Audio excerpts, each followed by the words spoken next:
वंदे मातरम। कर्मचारी साथियों, राजस्थान सरकार की तरफ से एक महत्वपूर्ण आदेश या परिपत्र जारी किया गया था।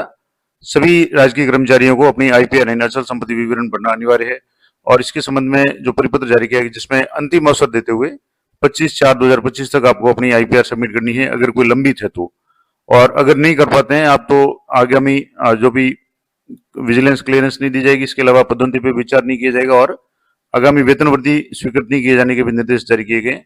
अब आपको किस तरीके से चेक करना है कि आपकी किसी साल की आईपीआर बकाया है या नहीं है और किन कार्मिकों के लिए किस किस साल से जरूरी है, तो यहाँ इसी लेटर में जो आगे दिया हुआ था कि जो भी राजपत्रित अधिकारी है उनके लिए 2011 से आईपीआर भरना अनिवार्य है और अराजपत्रित कर्मचारी यानी जो नॉर्मल कर्मचारी है, जो गेजेटेड नहीं है, नॉन गेजेटेड है, उनके लिए 2021 से अनिवार्य है।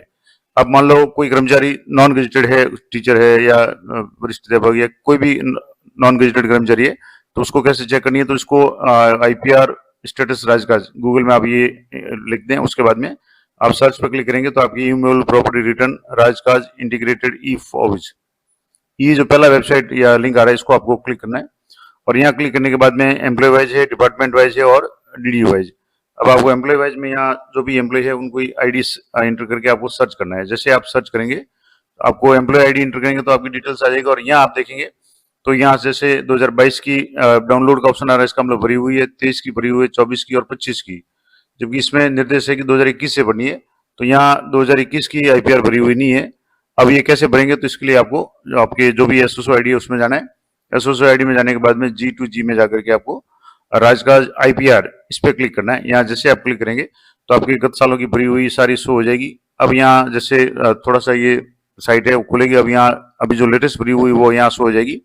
अब आपको यहाँ ऊपर जो ऑप्शन है लेगेसी आईपीआर 2011 से 24, इस पे आपको क्लिक करना है तो आपकी जितनी भी भरी हुई है वो नीचे शो हो जाएगी। अब यहाँ आप देखेंगे तो आप 2024 सबमिटेड आ रहा है, 23 आ रहा है और 22 आ रहा है। इसका मतलब 2021 की है, ये पेंडिंग आ रहा है।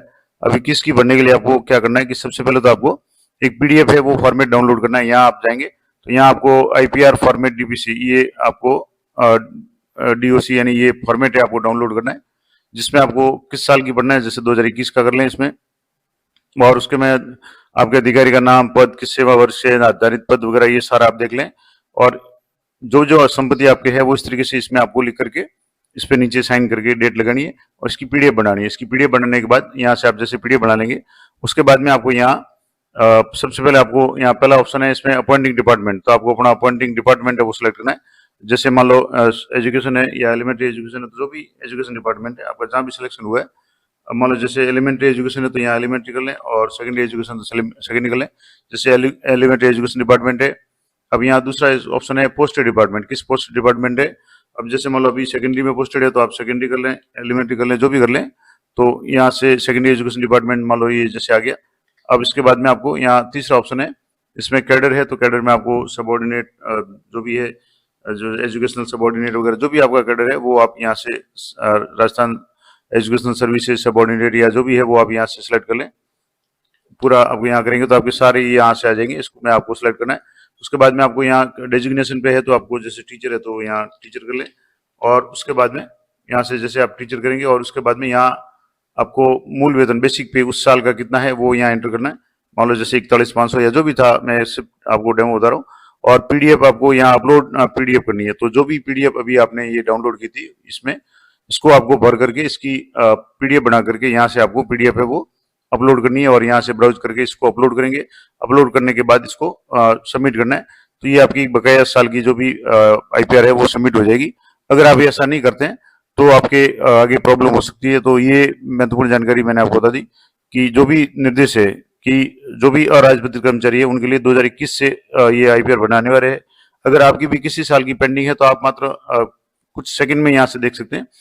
डीडीओ भी अपने अधीनस्थ जितने भी कर्मचारी है उनको अगर देखना चाहें तो यहाँ से यहाँ जैसे डीडीओ मान लो यहाँ सेलेक्ट करें और ऑल करेंगे या नॉट सबमिटेड करेंगे तो पता चल जाएगा किस कार्मिक की सबमिटेड नहीं की हुई है।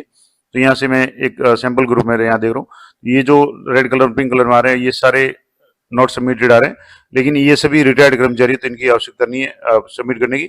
अब आपको मान लो जैसे 2021 में अगर कोई चेक करना है जिसने सबमिट नहीं किए तो यहाँ सर्च पे क्लिक करेंगे तो जो भी कर्मचारी यहाँ ये आ गया। अब इनमें से एक कर्मचारी है जो अभी सेवा में है, बाकी 2 है सेवानिवृत्त हो चुके हैं। 2022 की अगर चेक करना चाहें यहाँ से इस तरीके से तो आप 22 की चेक करेंगे तो यहाँ भी आपके जो भी कर्मचारी है इनका यहाँ शो हो रहा है, तो ये दोनों कर्मचारी सेवानिवृत्त है। तो इस तरीके से आप ये पूरा चेक कर सकते हैं कि किस तरीके से अगर आपके किसी भी साल की बकाया आईपीआर है तो आप आज ही भर लें, क्योंकि 25 तारीख के बाद में ये मौका नहीं मिलेगा, अंतिम अवसर है।